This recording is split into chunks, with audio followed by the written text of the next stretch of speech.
Hello everybody, Billy Irwin, Step 6. We're almost there, 7 steps.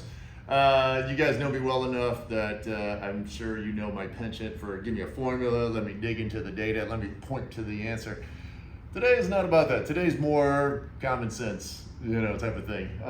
Step 6, we're going to talk about second opinion and why we may or may not want that as part of our health plan. And again, getting back to the common sense, a lot of times in life you're going to find yourself in a position where you have a lot riding on a decision and you have no experience with it. You know what I mean? Like taking a college, very basic stuff, but you have a lot riding those decisions. Where do you go to school? Picking a spouse, that type of thing. Picking a career, picking a job. And you have no experience with it. So what do, right? You seek the help of folks that have experience with it and have been trained to kind of get you where you need to be. Now, and it's even more so in the medical industry where just in general, the structure of the industry, so you have general practitioners in rural areas that they have to do everything. They have to do everything from a heart surgery to putting in a pacemaker to, sitting and chatting with patients and stents and imaging and everything. Whereas here in Los Angeles and Orange County, you'll have one doctor that they dedicate their entire life to just heart imaging or brain tumor imaging, just the image, not even operating on it, and that's their world, thank God for them. So how do you put those two together? Now, fortunately, after COVID, one of the great things is now we have video access, right? So we can get to specialists if we need to, that can guide us from there. So now, obviously, again, back to the common sense, you don't need a second opinion on everything. 5% of the time, you're probably going to want a second opinion. If it's a very difficult case, if it's life-threatening, yes, of course. If it's you, Mr. or Miss CEO, or if it's your grandkids or your children, of course you need that second opinion. You'll almost pay anything for it, when it hits home like that, right? So, of course we want this. Now it becomes a matter of, well, can we afford it? So we're going to get to the business case in that in a second. But really, even, not to before we move on, it's just a human thing too. Because a lot of times, now what we did find is in the data, so and you can Google this, 1 in 20 more difficult cases that have sought second opinions are misdiagnosed.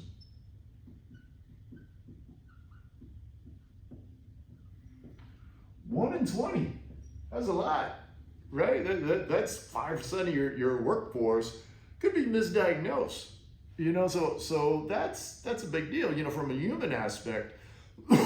if you're part of this 20 folks that have a potentially life-ending ailment, you don't want to be that 5% that just, oh, sorry, too bad. It just doesn't make any sense. So then it becomes a matter of can we afford it? Right? So the interesting thing, and what we find, and this is proven over and over and over again, 5% of your claims, this is a staggering figure, and it's absolutely true.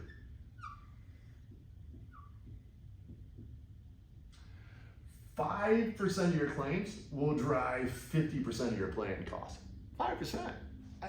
Staggering. And check it, you guys out there self-insured, go look at your high claimant numbers. It's insane. And then now we get into the Pareto thing where if we add another 15% of the claims on here, so now we got 20% of the claims, will drive 80% of your plan costs. It's just absolutely insane.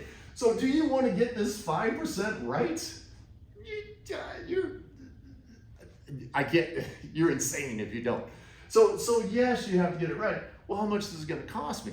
Well, that's where we come in, because with the video technology, we can tell if we actually, so you can do a video consult with a foremost specialist in the world that will address that specific concern, and they can tell if it's worth what they call pulling you forward. So if they see a case where, there's some urgency to it, we can get an in-person visit next week. right? But you know, sometimes you have to, sometimes you don't. But you got to get this 5% right, guys. You know what I mean? You're talking pennies on a dollar to actually do that.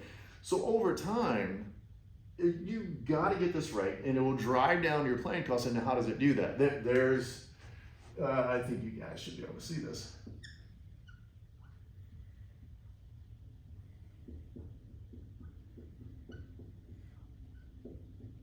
It's called de-escalation. And I apologize if you can't quite see that. So de-escalation is basically, and this is when it gets back to the business side of it, you know, so maybe you don't need an open heart surgery. Maybe you need stents. You know, is it 400 grand or is it 80? It's a big difference. Definitely worth figuring out for a few pennies, you know, getting somebody else's opinion on. I mean, you do on everything else in your manufacturing or your operations. Why not do it for the second, third largest expense on your books? It doesn't make any sense if you don't do this. And again, this is sort of a common sense thing. And then it may not even be stents. Maybe it's a difference between stents and medical therapy, you know, 80, 85 grand versus, you know, 20. So the numbers are fairly obvious. This number, if you don't take away anything else from today, just be aware just for yourself in managing your own budget and your budget, you know, for years to come, is that 20% of your folks are going to drive 80% of your costs. So what is going on in this 5%? And just to help you, you know, just for future's sake, is it something that's going to stop, or is it like an ongoing thing? You know, so can I figure out a way to operate on, no pun intended, you know, can I operate on this 5% and have that cure itself in all likelihood in 18 months? 2 years, that type of thing. What can I do? I mean, I need to intervene in this 20%. I need to be all over every case. You know, now it's not to get off target, but you know, you could end up with specialty drugs. You know, it's another whole planning cost thing. So I won't go there, but remember, guys, 5% is going to drive your 50% of your cost. Make sure you get this right, please. That's it. I hope you enjoy it, and we'll see you for step 7. Bye.